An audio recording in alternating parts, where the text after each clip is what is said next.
12% of Americans are outright zinc deficient, but subclinical deficiency, where you're not deficient enough for obvious symptoms but not optimal either, is far more common.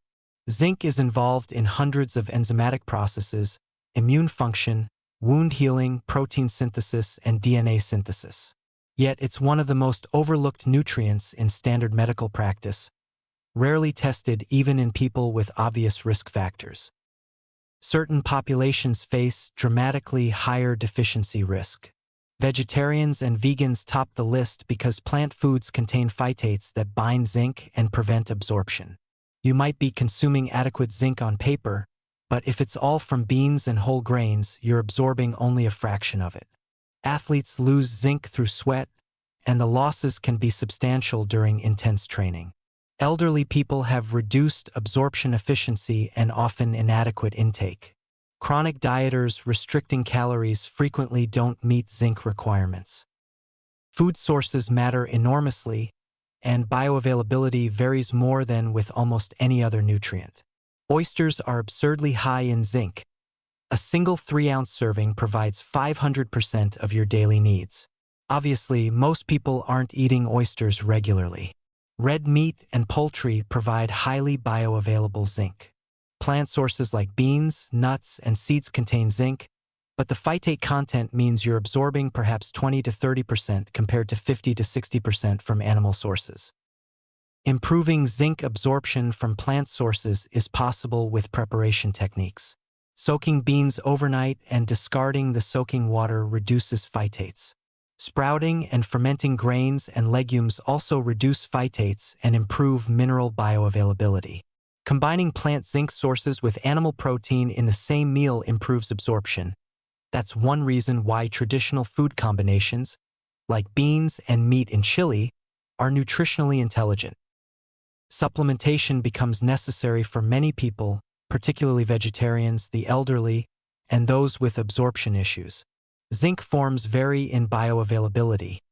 Zinc picolinate, citrate, and gluconate are all well absorbed. Avoid zinc oxide, which has poor absorption.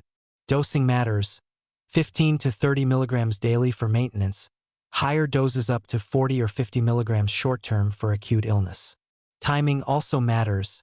Take zinc away from high-fiber, high-phytate meals for best absorption. The immune timing is critical and where zinc really shines.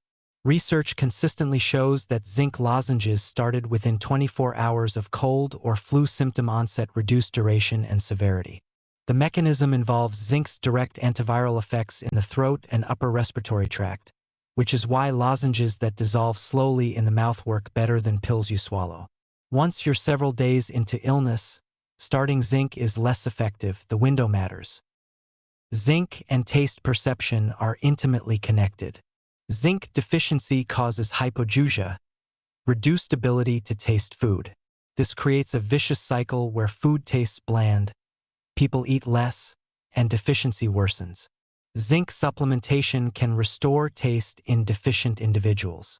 The COVID pandemic brought attention to this because zinc deficiency may contribute to the taste and smell loss associated with infection, though the relationship is complex. Toxicity is real but requires chronic high intake. 40 milligrams daily is considered the tolerable upper limit for long-term use.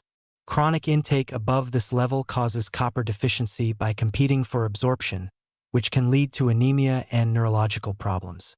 Short-term higher doses for acute illness are safe, but you shouldn't maintain 50 milligram plus dosing for months. Testing zinc status is difficult because serum zinc doesn't reliably reflect tissue stores. Many people who would benefit from supplementation test normal on standard labs. Functional indicators like frequent infections, slow wound healing, hair loss, and taste changes are often better guides than lab values. The practical reality is that if you're vegetarian, elderly, athletic, or frequently sick, you should probably be more intentional about zinc, either through dietary optimization or supplementation. It's not sexy, it's not trending on social media, but inadequate zinc quietly undermines health in ways most people never connect.